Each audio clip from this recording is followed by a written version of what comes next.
What is up, guys? Welcome today, or welcome back to another video. Today's a little bit different because I actually, today's day one of Aiden's spring break vacation thing. I'm gonna do like a video probably every so once in a while. But today we went to go visit the Mammoth Cave, which, if you don't know what that is a cave in Kentucky. It's the longest cave that's ever been made on the planet, and me and my family went to go check it out today. So I had about 30 minutes of footage in here, it's like 27 or something, but there's some really cool parts, some major parts we went through, and yeah, overall it was really fun. It was really cool, and we'll just say we were very hungry after it, but you know, it is what it is. I mean, the tour was like 2 hours long or something crazy like that. We didn't get to see any, there were like 5 different types of tours. I think we took the basic one, but there was like one where there's like a dripstone area. There was one where you got to go down to the rivers. There was one where you got to go in like some of the prohibited areas, I think. I'm not sure, I think. And I'm not really sure on the other two. But it was really cool. There was over 500 flights of, no, not flights, just 500 stairs we went up and stuff. And it was overall really cool. So, yeah, I hope y'all liked it. And tomorrow we are going to a water park. So we're staying the night at a hotel, and there's a water park here, and it's near the Opry Mills Mall in Tennessee. So we're gonna go there and stay the night. It's the Opryland Water Park, I think it is. You have to have a hotel room to be able to get into the water park, so we're gonna have a hotel room, rent it out, and sleep the night there, and then we are basically gonna do that. I don't know how I'm gonna have to film underwater or like do the water slides, because obviously my phone is not waterproof. No phone is waterproof yet, keyword yet, or I don't know, I haven't kept up with the latest phones, but maybe I can find like a protective, I don't know, like those water bags, have you ever seen those, or a protective case that goes over it, or something that I can do to record and do the water park. Enough talking. I'm going to show y'all the clips from Mammoth Cave, and I hope y'all enjoyed it. I may do something like this for fall break, where every time I do something, you know, I kind of put that out there as an Aiden vacation week, but yeah, so I'm very tired from that cave. It was a lot of stairs, a lot of hills. We actually saw a bat at the beginning, which was really cool. There were a ton of bats there. Yeah, no, this cave is all natural. Like the water, like you can hear the tour guide talking. He's very quiet in some parts, so you may have to turn up your volume or wear headphones. But he basically talks about the explorers that was here and some of the history behind it. And some of the slaves used to go down here. He showed us how dark it was. They made us put our phones up, so I couldn't actually show you how dark it was. But just go in like a little close area in your house or something where there's no windows, nothing, like a pantry or a closet or something. Close it, turn off all the lights in your house, and put your hand in front of you. And if you can see your hand, that's not even close to how dark it was. It is darker than you closing your eyes. I'm not exaggerating about that. It is so dark. I closed my eyes and I could see better than what I could see outside. I'm not lying. I'm not lying to y'all. It's weird. It is really freaking weird, and it's just weird. It's really dark. But yeah, they made us put our phones up, so you probably won't be able to see that.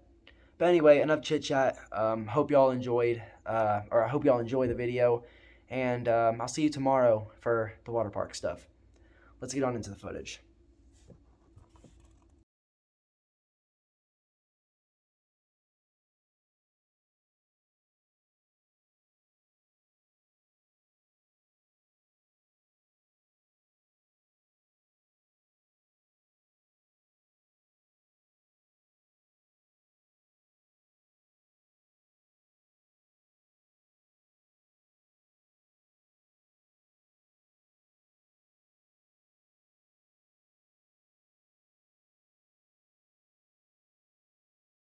The other one, we're accessing through a shaft, and sometimes it's often an elevator that takes you down. Yeah.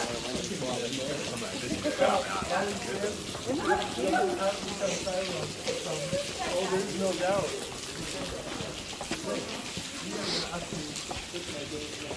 This looks crazy. And you guys are going in the Ranger Lucas? Yeah. Let's start it back.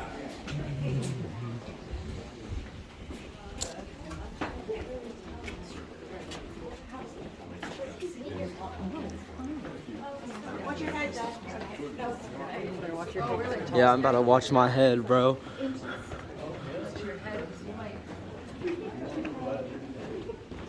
It is a lot darker down here than I actually thought it was going to be. Like, this is pretty dark. There's something right here, but I can't see it to read it, so.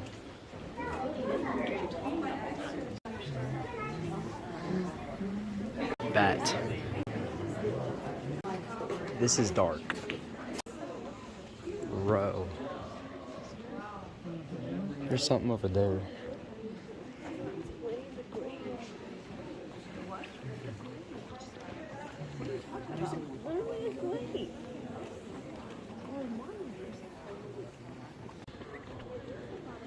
We just started by going down through the historic entrance of Mammoth Cave. So it only makes sense to talk about some of the earliest historic explorers to start their journey the same way. For that, and they were building homesteads out in these forests. One of those families was the Houchins. They had a young boy named John. He was about 10 years old, and just like all of us whenever we were 10, John had chores he had to do every day. It's just that 1790 chores looked a bit different than the chores we did growing up. So one summer day, John's chore was going out and hunting his family's dinner for the evening. John went out into these forests with a Kentucky long rifle looking for game, and as he crested a hill, he spotted an animal that he thought might work for that. John saw an American black bear. And John, he thought it over, but John, he was daring. He was an explorer. He had the foresight of a 10-year-old. So he decided that he was going to make that bear his family's dinner. John lifted that rifle, he fired, and he hit the bear, but he only wounded it. That black bear took off through the trees. John raced after it, following a trail of blood. And as he stumbled into a clearing, John looked down, and he was gazing into that same historic entrance we all just walked through. It's an incredible story of discovery, almost unbelievable to such an extent that it probably didn't happen. A lot of people question the logic of chasing an angry wounded bear down into a giant black hole like this. Other versions of the story say that John shot the bear and it chased him into Mammoth Cave. Ultimately, that story wasn't told until about 60 years after the discovery of the historic entrance, so it's largely regarded as a piece of folk history. Regardless of the exact details, though, we do know the first American settlers first came across it right around 1790. And whenever they made that discovery, they started exploring through these halls that we just walked through. But after that initial exploration, they were faced with a pretty big question. What was the point of exploring down here? What was the purpose of Mammoth Cave? And they kept exploring, trying to answer that question. It took them a couple decades to kind of figure it out. But then they made a huge discovery, a discovery that every explorer dreams of making. They found buried treasure inside this cave. Not gold, not diamonds. The treasure buried beneath their feet was the literal cave dirt itself. The soil in this cave is extremely rich in nitrates, and that's important because that makes saltpeter. Do any of you folks know what saltpeter makes? Gunpowder. Gunpowder, absolutely. So very suddenly, quite unexpectedly, in the early 1800s, Mammoth Cave became extremely profitable. They started a modest mining operation here right around 1810. It's important for you to understand, whenever I say they were mining inside this cave, they weren't down here with pickaxes and dynamite blowing apart the rock. The cave walls, the ceilings, all of the stone structures we're going to see today were created naturally a very long time ago. What changed as a result of the mining, though, was the dirt in here. Right now, we should be standing on top of several feet of dirt that's been dug out, hauled away, and processed. So we're standing a little bit lower than we should be, but otherwise, the cave is natural, not affected by the mining. As I said, that initial mining operation was quite small, but it became a lot more chaotic just a couple years later, right around 1812. At that point, the United States entered into a war. I can't remember the name of it. It is the War of 1812. Previously, we've been trading for much of our gunpowder with England. For some reason, they didn't want to keep doing that once we got into another war with them. So for the first time in our nation's history, we had to produce all of our own gunpowder domestically. Mammoth Cave was a major player in that equation. The operation here really ramped up, 24 hours a day, 7 days a week, with workers down here operating in 12-hour shifts.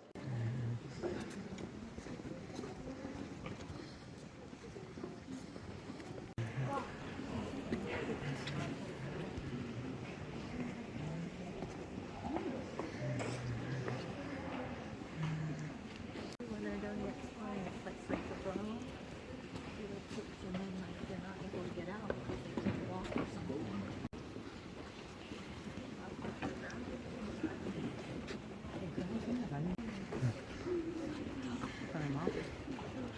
Oh.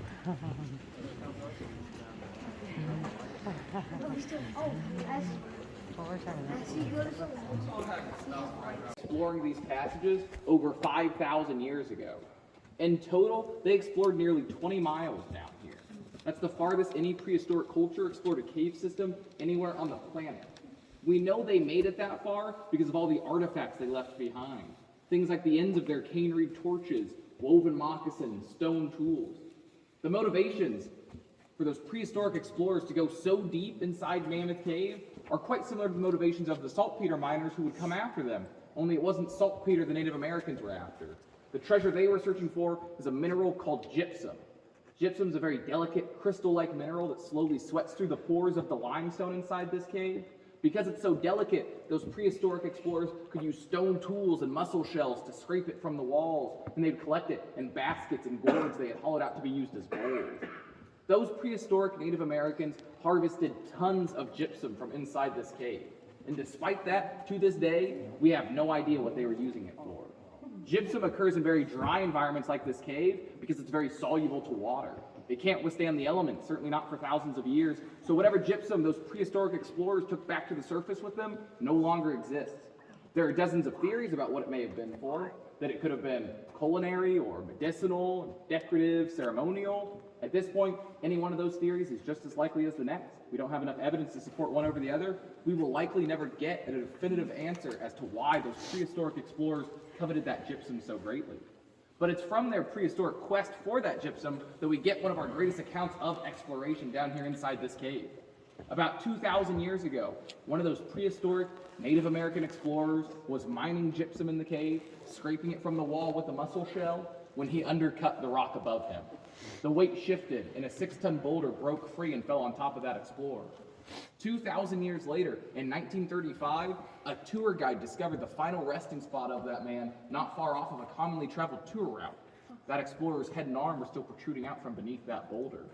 So a team of guides and workers built a pulley system to wrench the rock off of him, and whenever they did so, they discovered that due to the dry, static conditions of this cave, that explorer had been preserved. Preserved as something that we would call a natural mummy. He still had his skin, his hair, his teeth and his fingernails.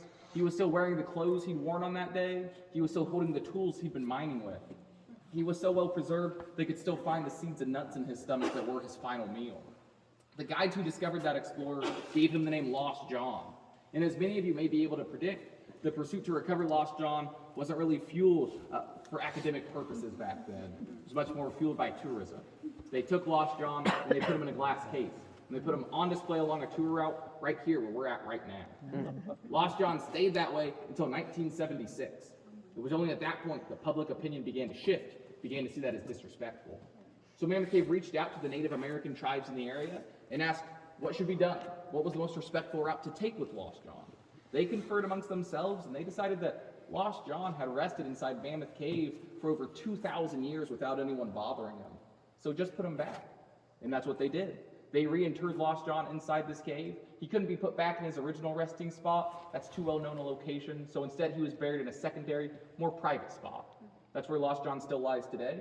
That's where he'll lie for the rest of time, alongside hundreds of other prehistoric Native Americans who were laid to rest inside this cave thousands of years ago.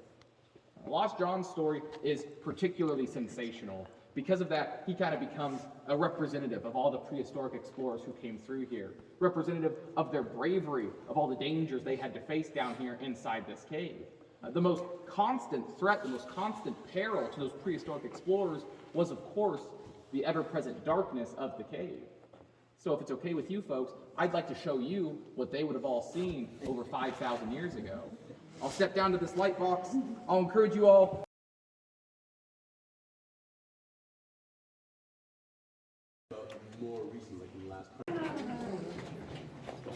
We are about to go down there.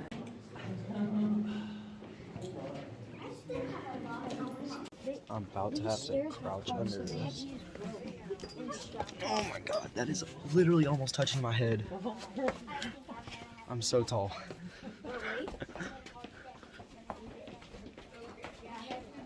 Stand now.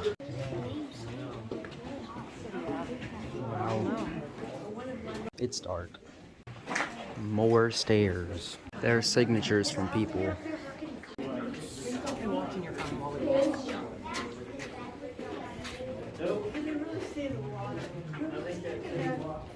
There's something back there.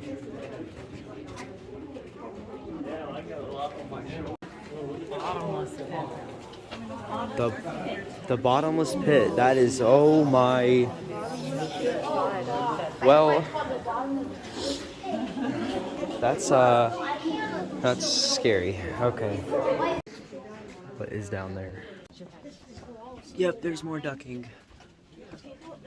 Oh, it's very bright in here.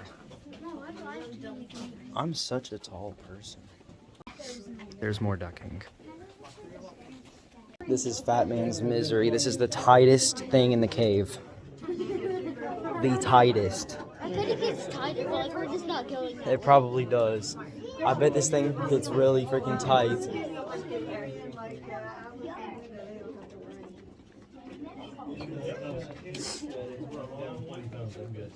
I'm gonna try not to touch anything.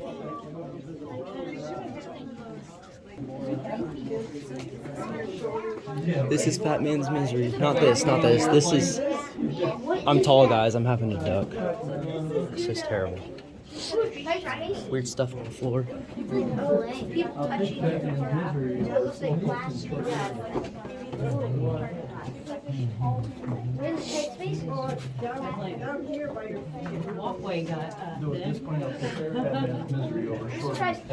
Fat Man's Misery. Fat Man's Misery.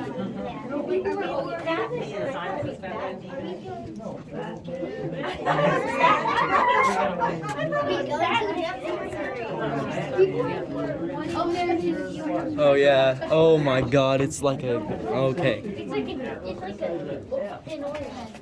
Basically.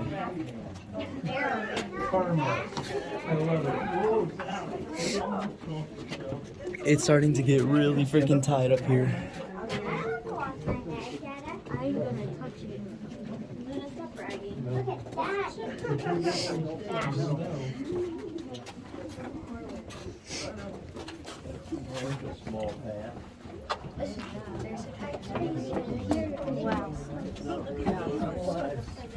Oh my Yeah, God. you can tell. It is so tight. Yeah, people have been touching this. Yeah, it's like plastic basically, because if you touch these rocks, they basically turn to plastic because they're preserved. And so, oh, that is terrifying. You can tell someone.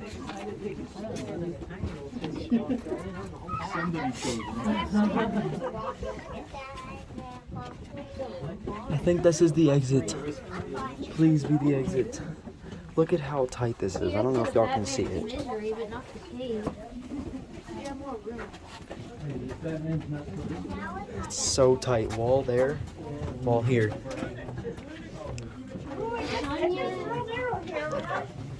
This is so tight. I'm a very tall person, so. I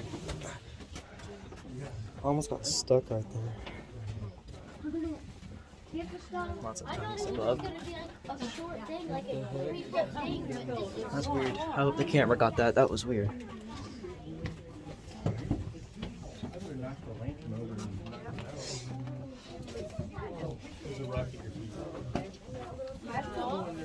There's like It said there's a rock downstairs.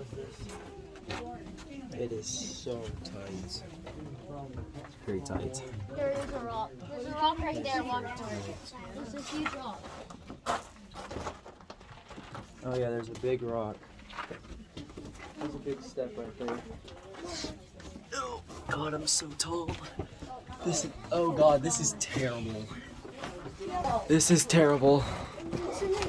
Look, these. And then here's the even little has. Okay. Whew. And we made it to a big area now. That bright lights and kind of lights that cover everything, they allow algae to grow down here. It doesn't really seem like it, but we all bring in those spores whenever we come in here. Normally they would never grow in this lightless environment. So that's why our lighting is kind of spaced sporadically at times. That's why kind of it's a little dramatic. Sometimes it just spotlights one thing and nothing else around it. That's also responsible for the color of the lights. So bright white lights allow that algae to grow better. These off whites, kind of the yellows, the oranges you've seen, that inhibits the algal growth. All right, we can continue on. We're coming up on our next stop. We have benches now, so we have a nice seating area. Everybody's coming down, so I think it's time for another story time. Breed of explorer down here, those being tourists. We've seen many of the signs of tourists. We already had a pretty long discussion about the signatures we see on the walls. I wanted to give you an opportunity to see some of those black signatures before I started talking about them, though. I'm sure you saw several on your way here if you were paying attention. Those are soot signatures. So those were back in the day, those were some of our earliest signatures where they had to have those open flame sources of light to get through the cave. What they would do is they'd hold a candle just a couple inches away from the ceiling, and it would blot their name out, dot by dot by dot. So it took a very long time. If you had a long name, you probably want to go with some initials or a nickname unless you had a lot of time. I heard some people talking about some of those ceilings were way above our heads. How could they have possibly gotten up there? Our historians think that people were just a lot bigger back then. If you tipped your guide, you were allowed to leave behind a signature. If you tipped your guide a little bit more, he'd even give you a candle. If you tipped your guide a little bit even more, he could give you a stick to put your candle on so you could reach up where nobody else could. So that's kind of the process by which we got a lot of those signatures. And again, it's due to those the dry, unchanging conditions down here. Those are just essentially smudges imprinted on our wall, but they're preserved by the conditions down here. You saw many of them. I think there are some quite prominently displayed on that route, dating all the way back to 1838 or older.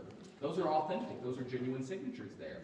And it's a bit of a conflicting thing, because you see these signatures, and I think a lot of the time we say, what a shame, because they've defaced the cave. That's why we stopped it now. We want to try to preserve the natural beauty of the cave, and yet at the same time, they're kind of a historical resource.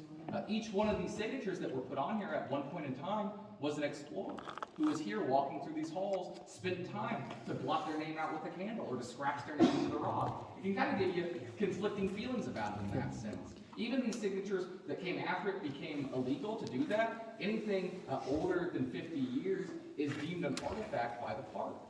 I think there are many of you on our tour today who would be deemed an artifact by the park. And maybe to truly show your age, I'll ask you all a question. Show of hands, who here has ever sent a postcard? Okay, sometimes. It's kind of a dying art. You guys are a good group. You've sent a lot. Postcards became popular right at the beginning of the 20th century, especially at vacation destinations, and we see that here at Mammoth Cave as well. And postcards, believe it or not, are kind of another great record that our explorers leave behind for us to learn from.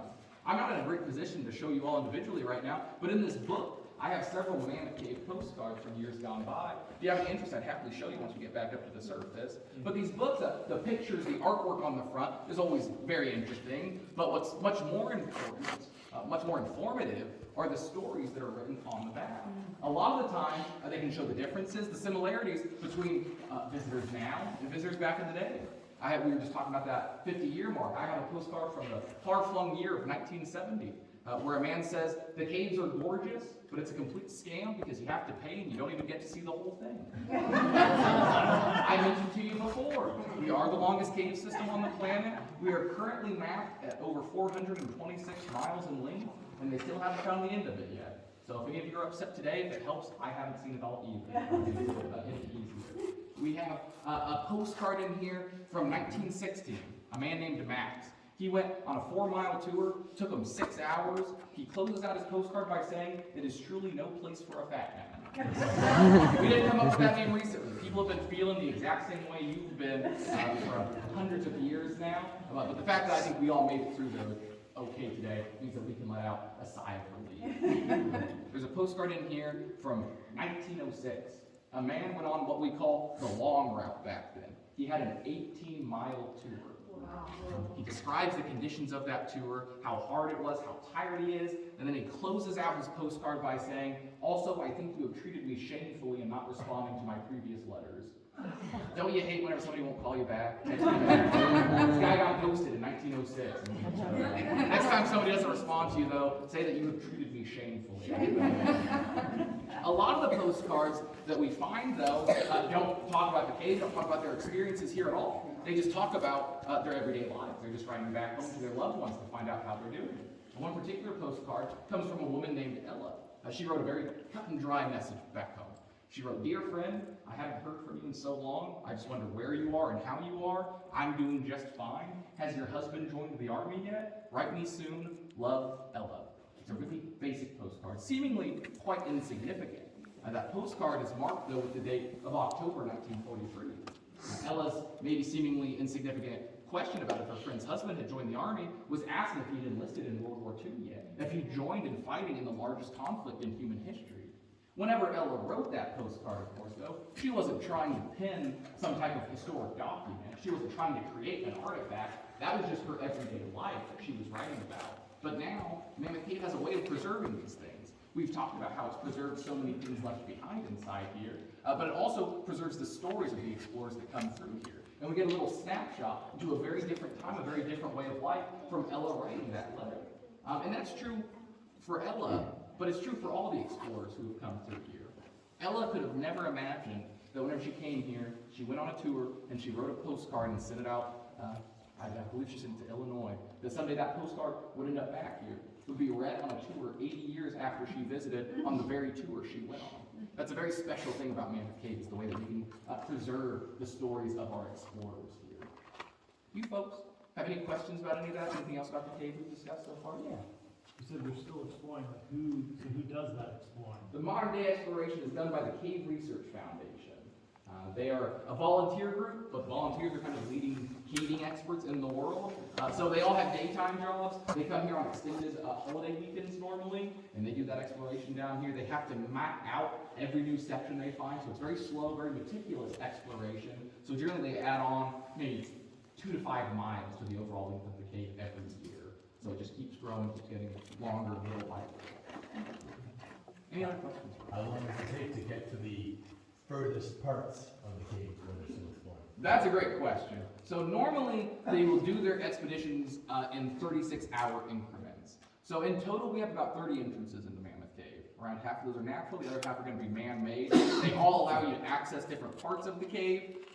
Mammoth Cave, it's 426 miles. It's not a linear 426 miles. They don't have to walk over 400 miles every time they want to find something new. So normally with those 36-hour expeditions, I can't give you a distance, but I'll tell you, they spend a little bit less than half the time walking to the point of new discovery. They spend a couple hours exploring new spaces, and then they spend the rest of that time getting back. So as they continue to push forward further and further, it may eventually become kind of an overnighting kind of thing.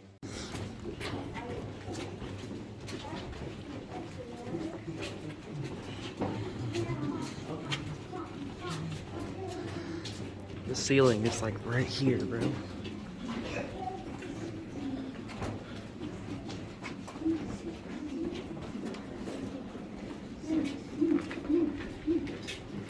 We're basically exiting out of the cave now, and we have to go back up.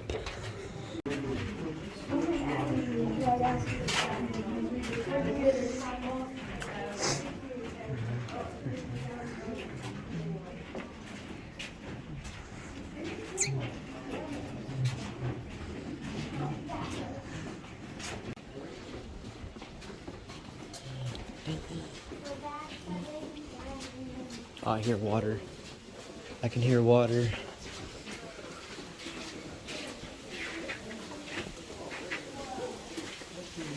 What? Whoa.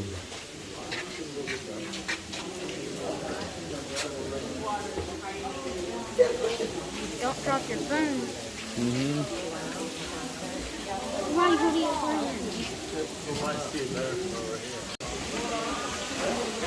Bro. That's so far. We are about to go all the way up there. We're finally up that flight of stairs. Whew.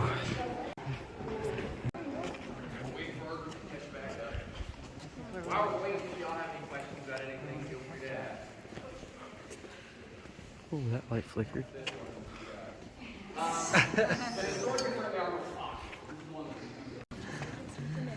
Today, none of them ever intended to be famous Mammoth Cave explorers.